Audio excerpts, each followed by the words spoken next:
If you find yourself avoiding the deeper work, those bigger feelings, you likely know exactly what I'm talking about right now. What you're avoiding may not actually be as big of a threat as you're making it out to be, and it has an origin. After 25 years of studying human behavior and how people work inside their environments, this is one of the top 5 things I see holding people back from having their most beautiful life. Those big feelings are usually connected to something that happened a long time ago, at a time when we weren't prepared, when we didn't have the skills or the resources or the support to process them at the time. And most of us never talk to anybody about it. When we can see it from different perspectives, from new altitudes, when we can name it, it can start to decrystallize its meaning. It loosens its grip. You don't have to live your entire life defined by this, whatever it is. Because what's holding it in place is a decision that you made, likely unconsciously, and decisions can be remade. Our brains are meaning-making machines. From the time we are in the womb to a toddler, an adolescent, and so on and so forth, the brain is always trying to understand.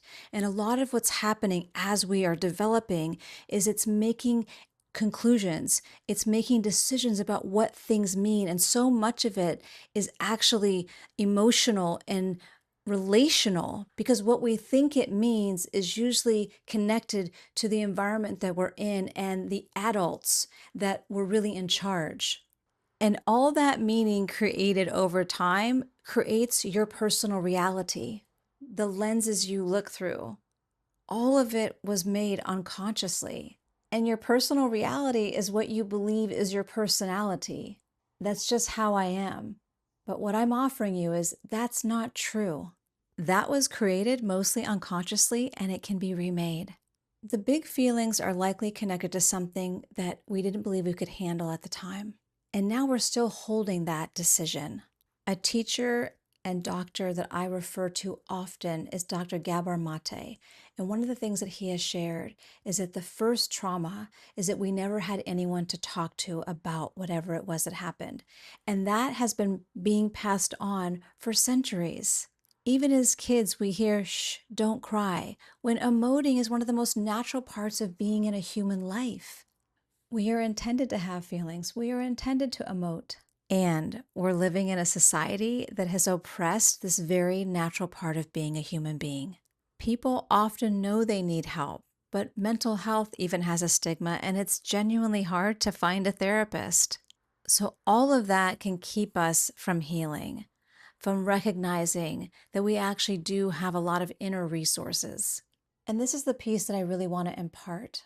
Every human being is literally the presence of love. That is our essential nature. And the loving that you are is the healing balm. You've built a career, a business, likely raised people up. What if you invested that kind of time and attention into your own well-being, into your own healing? Because what's on the other side of that is more peace, deeper intimacy with yourself and others, greater levels of experiencing love, creative expansion, and the list goes on and on. And if it really feels bigger than you, honor that and get support, a safe container, because one way doesn't work for everybody.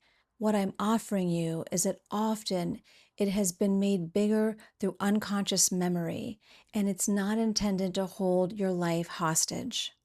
Give yourself the dignity of your own process, your own healing, your own unfolding. If you're new to me, my name is Jennifer, and I am here almost every day to remind you that your truth is your power. So trust yourself and watch your life transform. Until next time.